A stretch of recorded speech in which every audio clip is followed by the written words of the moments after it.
forget, this shit was not embraced by the mainstream anybody, the record stores, the public.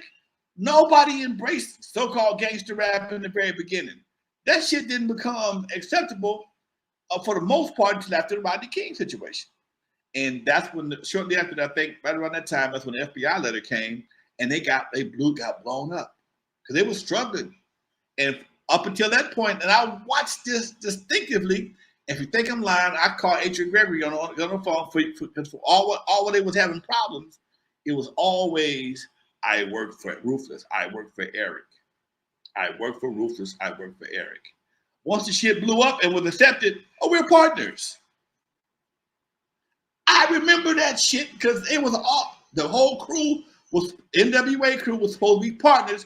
That was the initial plan. Dre do the beats. Eazy had the money. Everybody was going to participate in it somewhat equally. Of course, they had to work out their deal.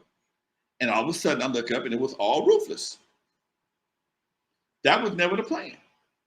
So all of a sudden, Jerry works for Eazy. He works for Ruthless.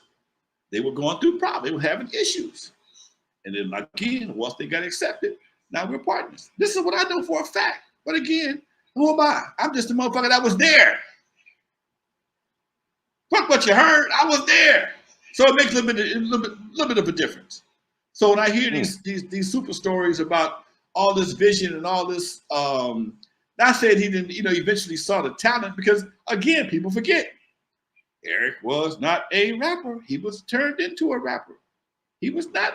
He never did no showcases, no talent shows, or trying to do a cipher, or No, he. When you look at all the rappers in the world, you ain't never seen his name on the list. He was a character. He developed the style. He was a character, and no disrespect to the brother whatsoever. He made it work for him. Okay, and I think more people should look at look at that model. Stop trying to be something that you're not, and just morph into what people expect you to be. People expected him to be crazy and talk shit. So I'll give me a straight jacket, kick out one of the glasses, one of the lenses and the glasses. I'm going to the White House, go fuck with George Bush Sr., give me some notoriety. He knew how to go viral before it was even a such thing as going viral. He did the shit most cats wouldn't do. But we ain't never heard him in the news, other than when he died, unfortunately. When he made the news, because he did something wild.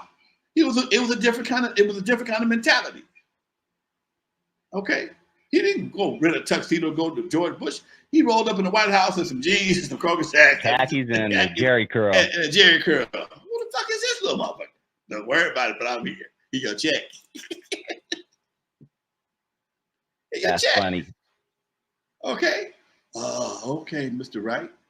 Like I said before, Eric Wright in Calabasas. That don't sound black at all. Nothing about that sounds black.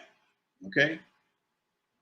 So it was fun. He enjoyed himself. Jerry enjoyed doing the shit because it started to work and it made so much money for him. It made a lot of money for him.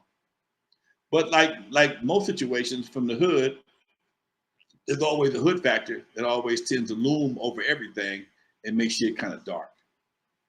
Then comes Suge Knight and the Dre situation. So it took some of the fun out the shit.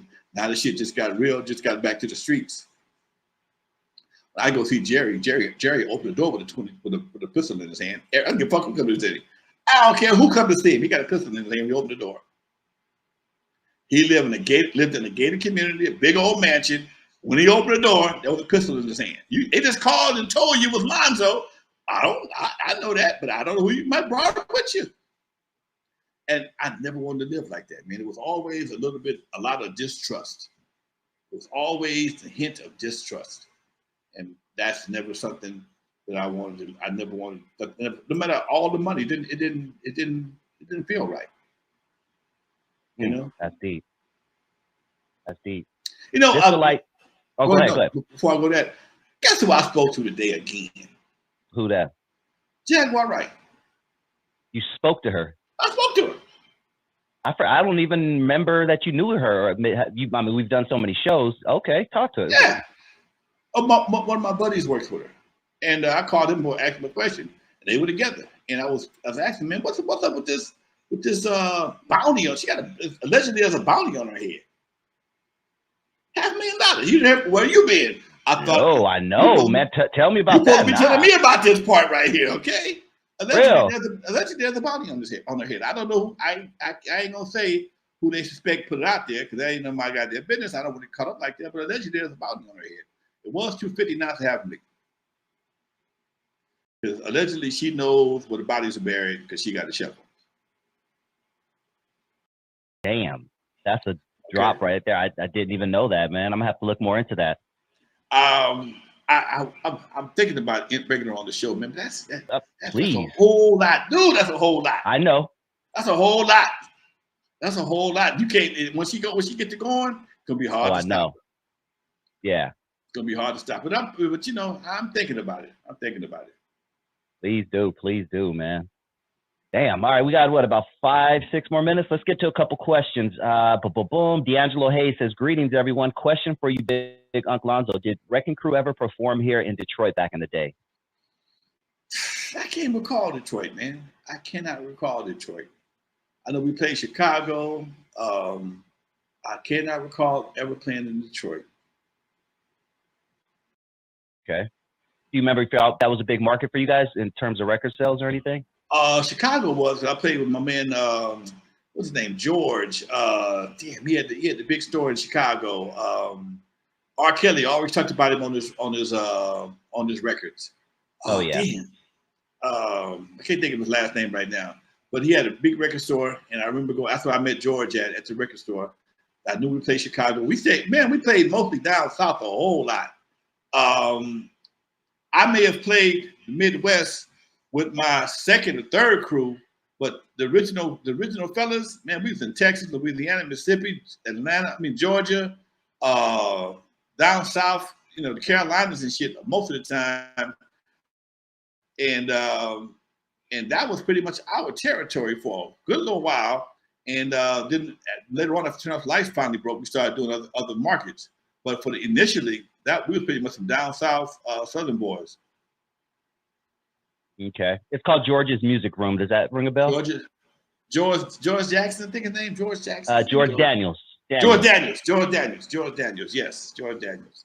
Cool old dude, man. Cool, smooth as ice, man. You know, as a brother that's getting old, as I approach into my golden ages, I want to be like that brother right there. Smooth, always well dressed. Everybody love him. You know, always got a smile. That man. Mr. Light 1972. What up, homie? He says,